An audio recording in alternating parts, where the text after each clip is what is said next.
Hello guys, সবাই কেমন আছো? আশা করি ভালোই আছো। তো আজকে আরেকটা ব্লগ নিয়ে চলে আসলাম। তোমরা হয়তো দেখেছো যে আমার এই যে ভিডিওগুলো, আলপনার ভিডিওগুলো, তো সেটা সম্বন্ধেই একটা ব্লগ হবে। তো অনেকদিন পরেই একটা ব্লগ বানালাম। আশা করি তোমাদের ভালো লাগতে পারে, আবার নাও লাগতে পারে। এটা আমি সবসময় বলি যে আমার যদি ভিডিও না ভালো লাগে তো স্কিপ করে যেও, কারণ আমার ভিডিওগুলো একটু লং হয়। 3.5 মিনিটের 4 মিনিটের হয়। তো তোমার যদি বোরিং বোরিং ফিল হয় তো স্কিপ করে যাও। ঠিক আছে, কোনো ব্যাপার না। আমি ভিডিওগুলো বানাই স্মৃতি হিসাবে। আমি যখনই কোনো ভিডিওটা বানাই না, আমি আমার যেই ভিডিওগুলো ওগুলো আমি দেখি, খুব ভালো লাগে। আচ্ছা যাই হোক, অনেক কথা বলে ফেলছি। এই যে লোকেশনটা ছিল দিনহাটাতে, আলপনার কাজটা। তো আমি প্রায় চলে এসেছি। এসে প্রায় কাজ শুরু করে দিয়েছি 9টার মধ্যে রাত্রি। তো অনেকটাই লেট হয়ে গেছিলো কাজ শুরু করতে করতে, মানে কারণ রং ঠং নিয়ে আসি আমি। অনেকখানি ওখানে চলে গেছিলাম 6টা 6:30টার মধ্যে। তো রং ঠং নিয়ে আসলাম, একটু কথাবার্তা বললাম কেমন ডিজাইন ডিজাইন ব্যাপারটা। তারপরে এটা হলো ছাদের উপরে আলপনাটা হয়েছে, এটা না অনেকটাই বড় ছিল। তো তোমরা হয়তো এখান থেকে লাগছে ছোট, কিন্তু এটা অনেকটাই বিশাল বড় ছিল। তো অনেকটাই রাত হয়ে গেছিলো কাজ করতে করতে। 9টার থেকে স্টার্ট করেছি। এই যে তোমরা টাইমটা দেখতেই পারছো, 4টা 11 বাজে। প্রায় 4:30টার সময় আমি রাত্রেবেলা ঘুমিয়েছি। এই যে সকালে আবার উঠে পড়লাম 9:30টার সময়। তো ওখানকার কাজটা প্রায় শেষ হয়ে গেছিলো, আর একটু বাকি ছিল। এখানে উঠানের কাজটা আমি আবার নতুন করে স্টার্ট করলাম। আহ, নতুন করে তো স্টার্টটা হবে নাকি? আচ্ছা যাই হোক, তোমরা দেখতে পারছো এখানে কাজ প্রায় শেষই হয়ে গেছে।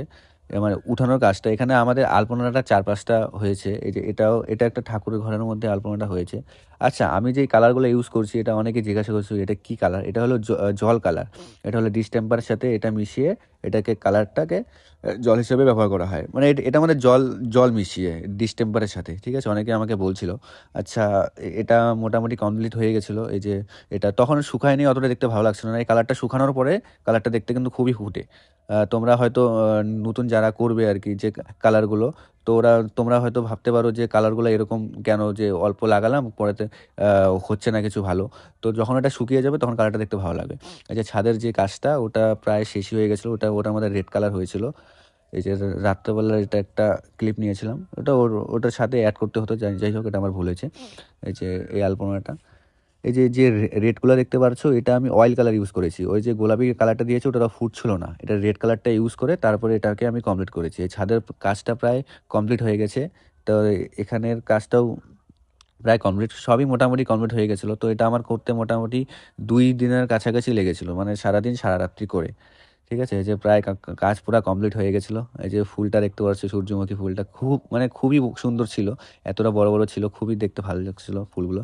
দেখতে পাচ্ছ কাজগুলো আমার। এটা হলো আলপনার ফুট মানে ক্যামেরার যেগুলো আর কি থাকে। আচ্ছা যাই হোক, তোমরা দেখো আমি যে কি বললাম নিজেও জানি না। চলো, কোনো ব্যাপার না। এই যে দেখতে পাচ্ছ আলপনাগুলো।